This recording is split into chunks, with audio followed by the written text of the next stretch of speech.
দেখো আরআরবি পরীক্ষায় কিন্তু এই ধরনের অঙ্ক কিন্তু প্রত্যেক শিফটে আসছে। এগুলোকে কিভাবে করতে হয় দেখো, এখানে দেওয়া রয়েছে 11, আর এখানে 154, আর এখানে 7 দেওয়া রয়েছে। আমাদেরকে কি করতে হবে, এমনভাবে দেখতে হবে এটাকে কিভাবে চলছে সেটা আমাদেরকে খুঁজে বার করতে হবে। দেখো আমরা যদি 11-র সঙ্গে এই 7-এর যদি আমরা গুণ করি তাহলে আমাদের আসে 77, রাইট? এবার 77 মানে এখানে দেখো 154, মানে এটাকে যদি 2 দিয়ে গুণ করি তাহলে 154 আমি কিন্তু পেয়ে যাই।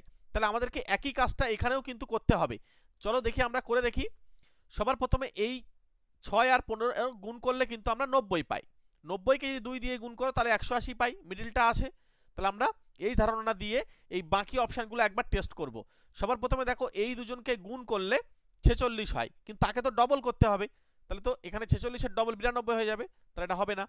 আচ্ছা, এটা 5 25 125, তার ডবল করলে তো আমাদের 250 হচ্ছে, এটা হচ্ছে না। এই 5 আর 6 300 হয়ে যাচ্ছে, এটাও তো হবে না। তাহলে এখানে দেখো 3 15 45, তার ডবল করলে হচ্ছে 90, মাঝখানে 90 বসে আছে। সুতরাং অপশান ডি হচ্ছে রাইট আনসার। দেখো এই সমস্ত অঙ্ক বা রিজনিং এদেরকে কিন্তু তোমরা শর্টকাট ভাবে একদম সহজে ধরতে পারবে। আমাদের ডিটেলসে ক্লাস করা আছে, তোমরা আগের ক্লাসগুলো যারা দেখোনি তারা আগের ক্লাসগুলো দেখে আসো। তোমাদের ডিটেলসে ক্লাস দেখার জন্য আমাদের ডেসক্রিপশন বক্স ফলো করো, অথবা আমাদের চ্যানেলটাকে ভিজিট করো। ঠিক আছে, সাবস্ক্রাইব করে রাখো এবং একটা ছোট্ট লাইক দিয়ে রাখো। আমরা যখনই তোমাদেরকে ক্লাস দেবো সঙ্গে সঙ্গে তোমরা পেয়ে যাবে। ওকে, চলো, থ্যাংক ইউ।